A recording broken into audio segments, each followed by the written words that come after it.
Hey guys, balik lagi bareng gue Nopri, tentunya masih di channel favorit kita bersama. Nah, di video kali ini, kita punya segmen baru nih guys. Namanya adalah Full Movie Breakdown. Sebenarnya di luar negeri sudah banyak banget konten-konten seperti ini, seperti New Rockstar dan juga teman-temannya. Sedikit mirip, tapi untuk konten daily screen ini, kita akan tambahkan sedikit breakdown serta penjelasan di setiap adegannya. Jadi walaupun kalian yang sudah nonton filmnya, pasti ada beberapa detail-detail yang kalian lewatkan di setiap film yang akan kita bahas ini. So, di episode pertama ini, kita akan breakdown seluruh film-film Spider-Man yang sudah tayang sejak tahun 2002 sampai dengan sekarang. Nah, di episode pertama ini, kita akan breakdown film Spider-Man tahun 2002 yang juga merupakan film Spider-Man pertama yang sangat-sangat sukses mengguncang dunia persuperheroan Marvel pada kala itu. Di tahun 2000-an ini juga merupakan masa-masa kejayaan superhero DC dengan Superman-nya. Di masa itu, kebanyakan film superhero ini menggunakan karakter superhero yang berbadan tinggi, besar, dan juga berotot. Tiba-tiba masuklah Spider-Man Sam Raimi yang mengubah banyak sekali persepsi tentang gambaran superhero. Muncullah Spider-Man-nya Tobey Maguire yang cenderung berbadan kurus, biasa saja, ya layaknya seperti manusia-manusia normal lainnya. Menariknya, meskipun badannya kurus, dia punya kekuatan yang sangat luar biasa akibat digigit oleh laba-laba super. Nah, di masa itu, rata-rata anak yang sudah nonton film Spider-Man pengen banget buat digigit laba-laba supaya mereka bisa menjadi Spider-Man. Bahkan Daily Screen sendiri sengaja cari laba-laba yang nangkring di dedaunan untuk diletakkan di tangan agar seolah-olah laba-laba itu menggigit tangan Daily Screen. Ternyata apa yang terjadi, laba-laba ini justru tidak mau menggigit, dan untung saja, kalau beneran digigit oleh laba-laba itu, bisa saja tipes sampai berapa hari. Kalau kalian buka video ini, pasti kalian sudah nonton film Spider-Man yang dirilis di tahun 2002 ini. Kalau kalian belum nonton, silakan kalian nonton dulu filmnya, baru kalian nonton video ini. Kalau kita berbicara soal Spider-Man 2002, pasti kita sangat kangen untuk balik ke masa-masa itu lagi. Berkat Sam Raimi, Tobey Maguire, dan juga tim yang terkait, MCU sekarang bahkan sudah memetik hasil yang sangat memuaskan. Berkat Spider-Man klasik yang begitu terkenal dan juga begitu mendarah daging di dalam dunia pop culture, hal itu memudahkan Marvel untuk menarik banyak fans untuk melihat superhero lain yang ada di MCU. Bahkan di era-era MCU seperti saat ini, Spider-Man melenggang dengan santainya masuk ke MCU tanpa perlu dibuatkan origin story, perkenalan, dan sebagainya. Hal itu disebabkan karena memang sosok Spider-Man ini sudah begitu terkenal bahkan dari seluruh karakter yang ada di MCU. Tapi terlepas dari banyak sekali kesuksesan film Spider-Man, tentu saja kita harus berterima kasih kepada Stan Lee yang sudah menciptakan karakter ini. Khusus buat kalian yang lahir di tahun 90-an, apakah kalian sudah kangen dengan film legend ini? Nah, kalau kalian kangen, langsung saja kita kangen-kangenan bareng lewat Full Movie Breakdown Spider-Man 2002. Film Spider-Man pertama ini dibuka dengan intro legend pada masanya, di mana intro ini memperkenalkan para pemain dan juga kru yang terlibat. Yang unik dan tidak ada di film-film lain selain Spider-Man, mereka ini memberikan nuansa sarang laba-laba di mana-mana. Setelah intro, kalian akan mendengar narasi dengan suara Peter Parker yang sedang menjelaskan siapa dirinya. Dengan narasi maha taunya itu, Peter Parker menjelaskan bahwa dia adalah orang biasa yang peduli dengan lingkungannya. Cara-cara bernarasi di awal film seperti ini memang sudah menjadi tradisi dalam film maupun komik dari Spider-Verse. Scene awal dibuka dengan jaring laba-laba yang nempel di sebuah apartemen. Kemudian kamera bergerak ke kiri, menyoroti jalanan kota tempat tinggal Peter Parker. Sembari Peter Parker mengatakan bahwa ini merupakan kisah tentang seorang gadis cantik bernama Mary Jane Watson, tetangganya sendiri. Sambil mengatakan hal itu, kamera menyoroti kecantikan seorang Mary Jane yang terlihat sedang menaiki bus menuju ke sekolahnya.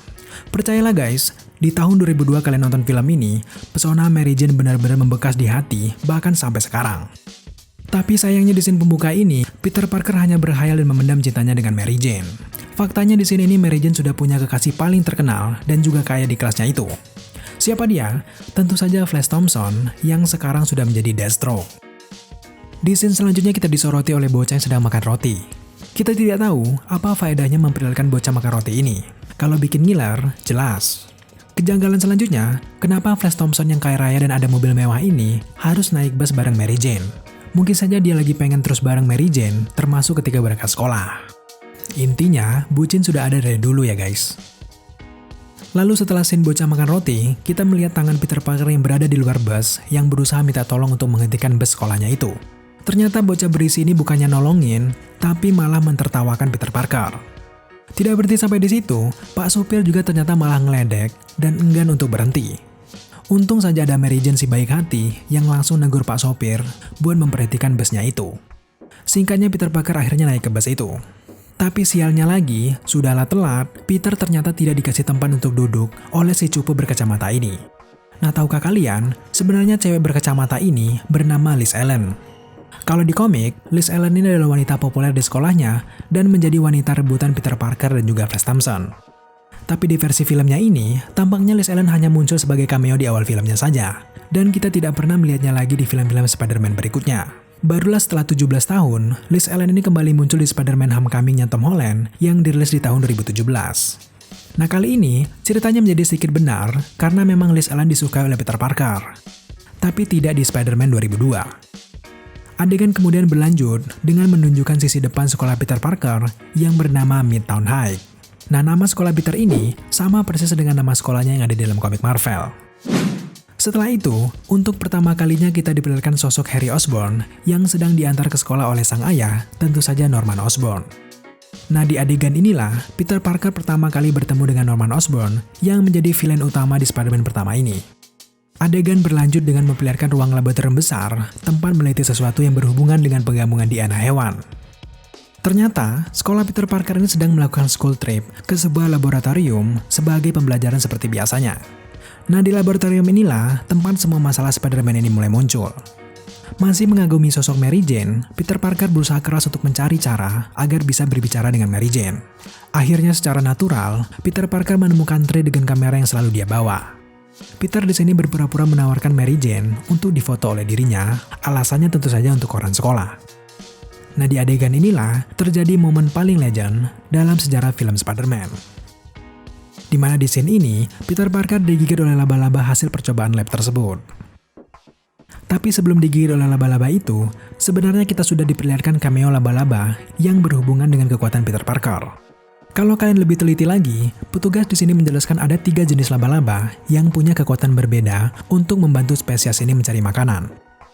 Yang pertama, kelompok laba-laba berjenis Delena Families Parasidae, di mana kelompok laba-laba ini memiliki kemampuan untuk meloncat dan juga menangkap mangsanya.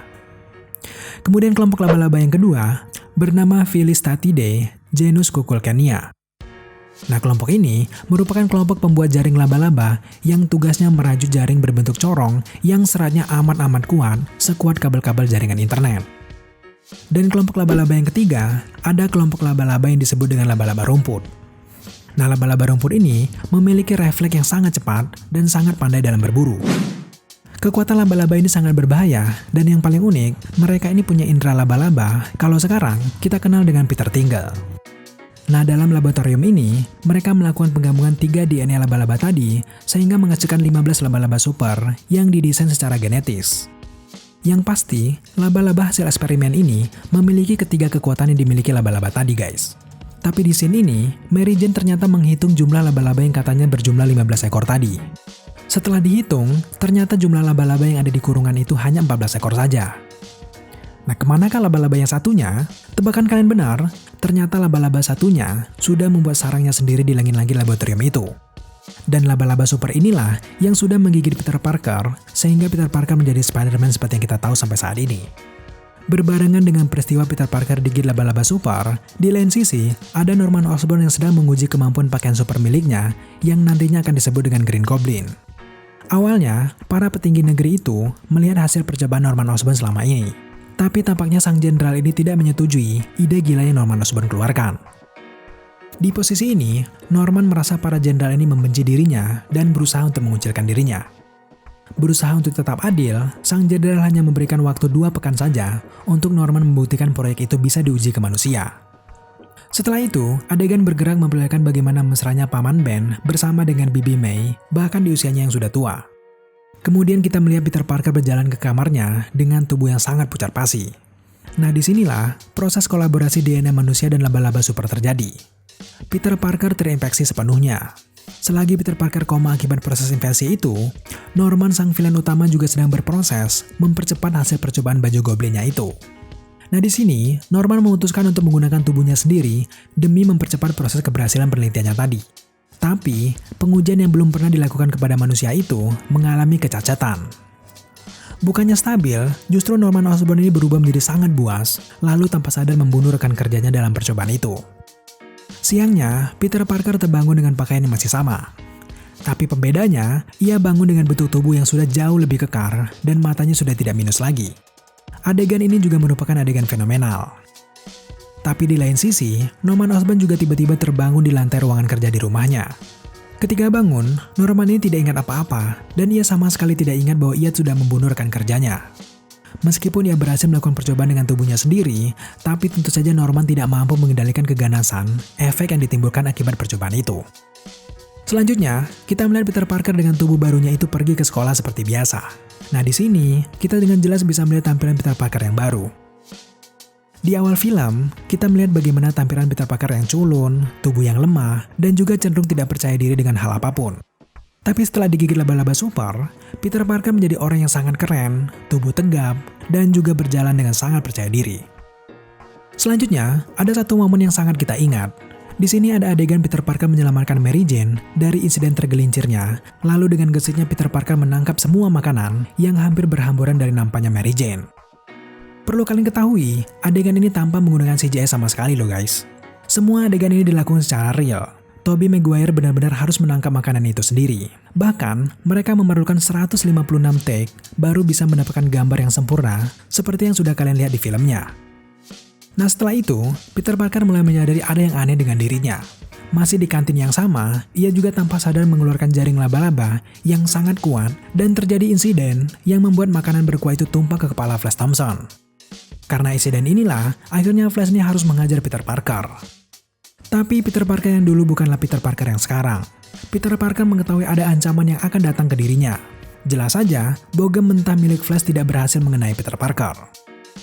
Singkatnya, Flash Thompson ini langsung tersungkur dan tertimpa kuah makanan kedua kalinya. Nah, sejak saat itu, teman-teman sekolah Peter Parker menganggap dirinya sangat aneh. Sejak saat itu, Peter belajar memahami bagaimana kekuatannya bisa muncul. Nah, dalam prosesnya itu, kalian bisa melihat Peter Parker ini naik dinding, main loncat-loncatan di gedung, dan masih banyak lagi hal-hal gila yang dilakukannya. Sejak saat itu, kehidupan Peter Parker berubah total. Dia semakin percaya diri dengan apa yang sudah ia hadapi. Sampai filmnya berjalan ke pertengahan, Peter selalu menggunakan kekuatannya itu, termasuk untuk bisa mendapatkan Mary Jane.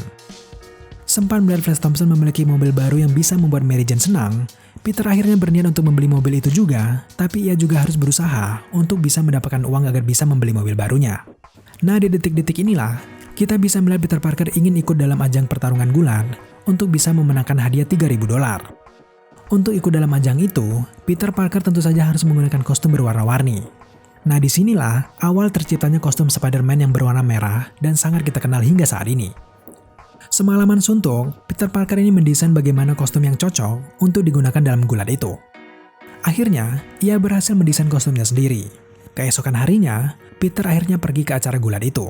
Tapi sebelumnya, Peter Parker ini menipu pamannya yang beralasan kalau Peter Parker ingin pergi ke sekolah. Di momen ini, paman Ben mengantar Peter sampai ke stasiun. Nah, disinilah kalian akan melihat paman Ben berusaha untuk mendekatkan diri dengan Peter Parker. Tapi sayangnya, Peter yang punya kepentingan sendiri itu justru bersikap tidak sopan yang membuat paman Ben ini sedikit kecewa dengan niat kepeduliannya itu. Kemudian adegan berlanjut ke titik Peter Parker yang sudah berada di area pertarungan. Di acara gulat ini, Peter harus berhadapan dengan sang juara bertahan bernama Bonesaw McGraw. Tapi kalau kita berpedoman di dalam komik, nama pegulatnya bukanlah Bonesaw, melainkan Peter Parker justru melawan Crusher Hogan. Nah, di arena ini, kalian juga bisa melihat Bruce Campbell yang selalu menjadi cameo di 3 film Spider-Man-nya Sam Raimi. Juga di area pertarungan ini, kalian juga bisa melihat cameo Octavia Spencer sebagai pencatat nama orang yang akan bertanding. Singkatnya, Peter Parker berhasil memenangkan pertarungan itu dan memperoleh bayaran yang tidak sesuai dengan janji penyelenggara. Bayaran yang seharusnya $3.000 justru dipotong banyak sekali oleh penyelenggara. Kemudian di detik-detik ini, ada juga momen sang bandar dirampok oleh sang perampok dan Peter Parker yang masih merasa kesal memberikan jalan untuk sang perampok melarikan diri. Tapi tanpa disadari, karena dendam kecil yang ada di dalam diri Peter Parker ini akhirnya berdampak besar di dalam hidupnya. Ternyata, sang perampok tadi bertemu dengan Uncle Ben yang sedang menunggu kedatangan Peter Parker. Uncle Ben tertembak oleh sang perampok dan harus meninggal dalam momen ini. Nah, momen ini adalah momen tersedih dalam sejarah perfilman Spider-Man. Singkatnya, Peter Parker akhirnya mengejar perampok yang mencuri mobil pamannya itu. Pada akhirnya, sang perampok terjatuh dari gedung dan otomatis meninggal. Tapi meninggalnya sang perampok jelas tidak sebanding dengan kematian pamannya itu. Kematian pamannya itu membuat Peter Parker harus menjadi kepala keluarga baru untuk bibinya. Tapi di lain sisi, ternyata Norman Osborn juga sudah melancarkan banyak aksinya juga. Bahkan dengan Green Goblin-nya itu, dia sudah membunuh para petinggi yang berusaha untuk menyingkirkannya tadi. Tapi dalam kehidupan nyata, Peter Parker yang berteman dengan Harry Osborn justru juga disukai oleh Norman Osborn. Nah, sejauh ini, mereka belum mengetahui latar belakang keduanya. Sejak kelulusan Peter Parker, dengan kostum Spider-Man-nya itu, ia selalu membela kebenaran dan juga membantu banyak sekali polisi untuk menangkap para penjahat. Spider-Man menjadi sangat terkenal pada saat itu. Dari televisi hingga perusahaan-perusahaan koran seperti Daily Bugle ikut penasaran dengan sosok Spider-Man ini. Bahkan Daily Bugle sendiri membayar siapa saja yang bisa memberikan foto jelas ketika Spider-Man sedang beraksi. Melihat lowongan pekerjaan itu, Peter akhirnya tertarik menerima pekerjaan itu karena memang pekerjaan itu bisa dia lakukan sembari menolong banyak orang. Ada yang unik dengan perkenalan Jonah Jameson dengan Daily Bugle-nya ini. Di dialognya, mereka menyebutkan kalau Eddie sudah berusaha untuk mendapatkan foto Spider-Man selama berminggu-minggu tapi belum berhasil sampai sekarang. Nah, Eddie yang dimaksud ini tentu saja Eddie Brock yang nantinya akan berperan sebagai Venom. Selanjutnya, kita melihat Peter Parker akhirnya setelah sekian lama bertemu kembali dengan Mary Jane. Tapi saat itu, ternyata Mary Jane ini sudah berpacaran dengan Harry Osborn yang merupakan sahabatnya sendiri. Kemudian scene berpindah ke momen karnaval. Dalam momen karnaval ini, situasi semakin kacau dengan kegaduhan yang disebabkan oleh Green Goblin. Karena kekacauan yang sangat besar itu, terpaksa Peter Parker harus menyelamatkan banyak orang dan juga menghalau Green Goblin. Nah, disinilah kita sangat puas melihat banyak sekali adegan Spider-Man meloncat dari satu gedung ke gedung lainnya. Tapi yang cukup mengganggu terjadi ketika adegan Peter Parker menyelamatkan Mary Jane. Dalam adegan ikonik ini, Peter Parker berayun-ayun dengan Mary Jane. Nah, di adegan ini, kita melihat bagaimana CGI yang masih sangat kasar. Kalau kalian perhatikan aliran angin Mary Jane, sangat berlawanan arah dengan ayunan Spider-Man. Dan juga, di sini jelas sekali Mary Jane ini menggunakan manekin untuk melakukan adegan itu. Tapi kita hiraukan dulu CGI itu, maklum saja, karena memang pada tahun 2002, CGI tidak secanggih sekarang. Di lain sisi, Norman ternyata juga selalu mendapatkan suara-suara jahat dari Green Goblin. Yang menarik di adegan Norman mendengarkan bisikan Goblin itu, kita sedikit gagal fokus dengan topeng-topeng yang dikoleksi oleh Norman Osborn.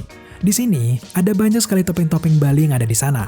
Hikmahnya, setidaknya Indonesia kesentil dalam film ini, guys. Selanjutnya, Green Goblin dan Spider-Man akhirnya bertemu berkat obat tidur yang disemburkan ke wajah Spider-Man. Bukan untuk membunuh, Green Goblin justru ingin mengajak Spider-Man ini bekerja sama untuk menguasai kota. Lalu sampailah kita ke momen paling ikonik di film-film Spider-Man. Momen apa itu? Tentu saja adegan ciuman terbalik Spider-Man dengan Mary Jane. Adegan ini yang paling diingat oleh seluruh penggemar. Adegan ciuman terbalik ini juga diterapkan di Spider-Man versinya Andrew Garfield. Yang belum, tinggal kita menunggu Spider-Man-nya versi Tom Holland, apakah ia juga akan melakukan ciuman terbalik. Tapi ngomong-ngomong soal ciuman terbalik, saat adegan itu dilakukan, posisinya lagi hujan sangat lebat. Kalau kita berpikir secara logika, Peter Parker yang sambil bergelayutan itu, apakah tidak kemasukan air dari hidungnya?